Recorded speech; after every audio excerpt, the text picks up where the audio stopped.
el índice de positividad, si del total de los 35.000 exámenes que se hicieron de PCR, subió también un poquito a 8%. Recordemos que la semana pasada estábamos en 4,6, 5, y ha ido subiendo porque en la medida que más se amplifica la cobertura para llegar a tomar muestras de exámenes, era esperable que subiera el número de casos positivos. Y respecto a las medidas, quiero destacar que me llama la atención un poco, porque llevamos 4 días completos en cuarentena de las 7 comunas.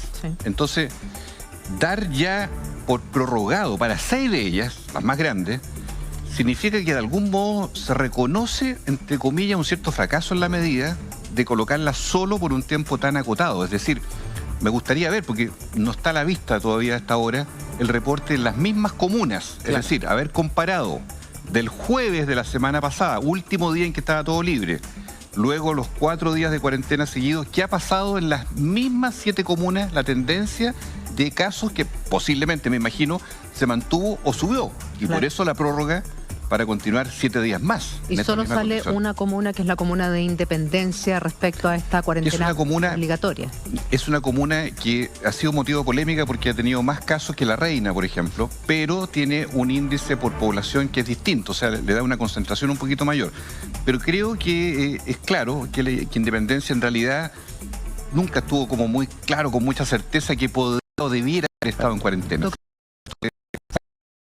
En esta primera pasada. Mucha preocupación solo por los 289 casos confirmados de COVID, sino también por estos 4 fallecidos. En ninguno de los reportes anteriores habíamos tenido tan malas noticias de 4 personas que pierden la vida a partir de este virus. Sí, mira, el dato, Germán lo señalaba, de los 108 enfermos que están en ventilación mecánica ya a esta fecha, muestra una tendencia progresiva y sistemática que va a seguir. Lamentablemente hay que decirlo, va a seguir, porque vamos a ir ya ocupando la capacidad instalada de ventiladores y de camas críticas. Todos los días está aumentando.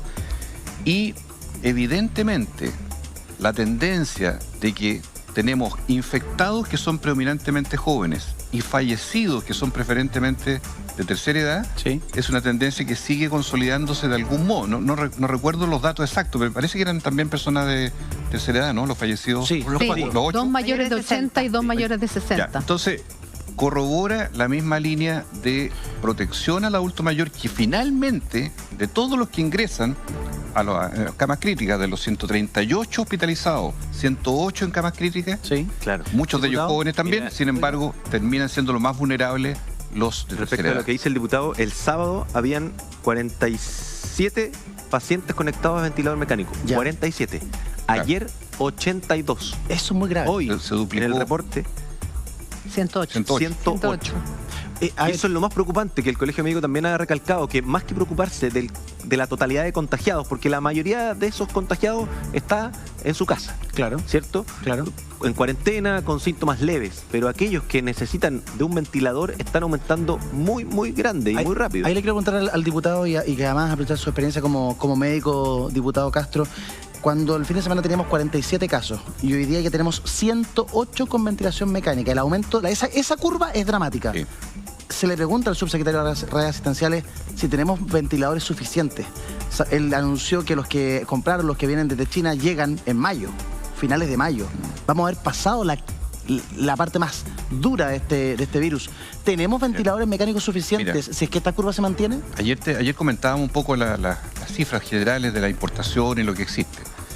Yo trabajé en cuidado intensivo muchos años, 25 años en UCI, en el Hospital Barros Luco. Entonces conozco de cerca el tema, y los meses de abril, mayo, junio en adelante, todo el invierno, la ocupación de ventiladores, tanto por las enfermedades propias respiratorias tradicionales, no estamos hablando de corona, más todas aquellas enfermedades crónicas reagudizadas, traumatismo, en fin, siempre ha sido un recurso escaso el ventilador, siempre. Más todavía en época de otoño-invierno. Es decir, si nosotros tuviéramos un panorama, que sería bueno que la autoridad tal vez lo precisara, del total de ventiladores disponibles, cuántos están en este momento en uso para enfermos, ya tenemos una cifra, 108, cuántos están en otras enfermedades usándose, y las fechas exactas en que vamos a estar entregando esos nuevos ventiladores que, ojo, no son solamente llegar a instalar máquinas. Claro. Instalar un ventilador es tener una enfermera que sepa manejarlo, que tiene que estar capacitada. Tampoco cualquier enfermera lo hace. Es tener una cama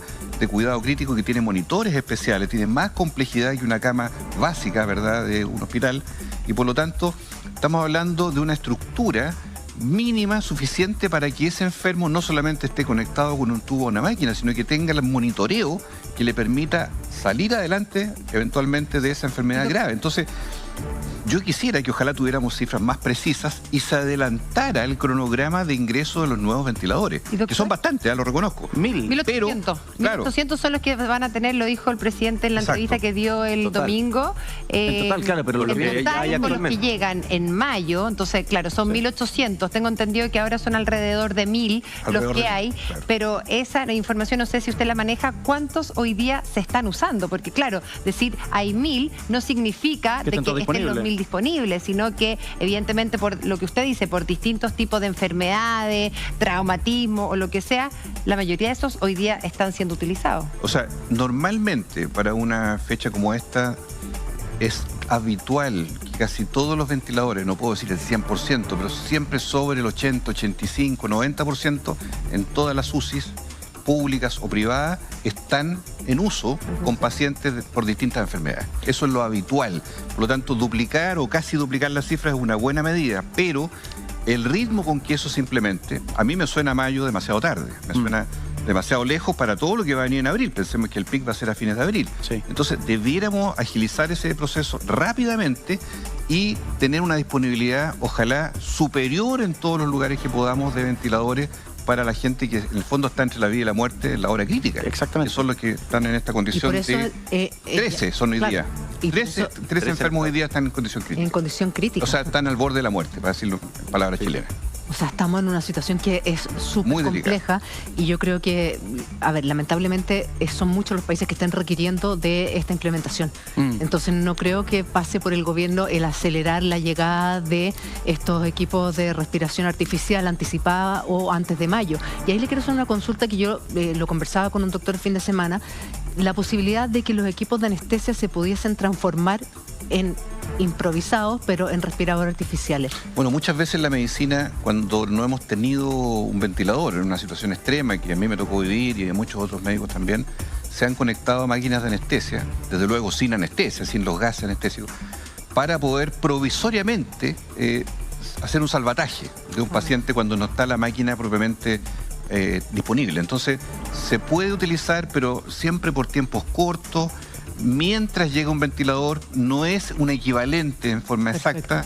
Las máquinas de anestesia están adecuadas para las horas de una cirugía, 2 horas, 3 horas, 4 horas. Ahí la persona se conecta, se duerme la persona, pero no son para una estadía larga, prolongada, bajo esas condiciones, porque tienen muchos parámetros que no los tiene un ventilador, que es mucho más complejo y mucho más fino para mantener un equilibrio en la respiración. Y ahí, diputado, hay otra consulta. El coronavirus, además, estadísticamente ha mostrado que la gente que requiere de ventilación mecánica es de larga duración. O sea, no es una persona que salga rápido de la situación en que necesita apoyo, sino que está un buen tiempo y por ende la rotación de ventilador es muy baja. O sea, un paciente lo está muchos días. Porque hay que una persona requiere ventilación mecánica cuando ya la fatiga respiratoria es tan extrema que ya no tiene capacidad de inhalar y exhalar de manera mínimamente suficiente para que el oxígeno llegue a los tejidos. Ahí entra en juego el ventilador, que es una máquina que logra asimilar la función pulmonar en cuanto a el impulso del aire y la salida del aire, más una cuota de oxígeno, más una serie de parámetros como la frecuencia, la calidad del aire, la presión que se ejerce en las vías aéreas, muy detallado.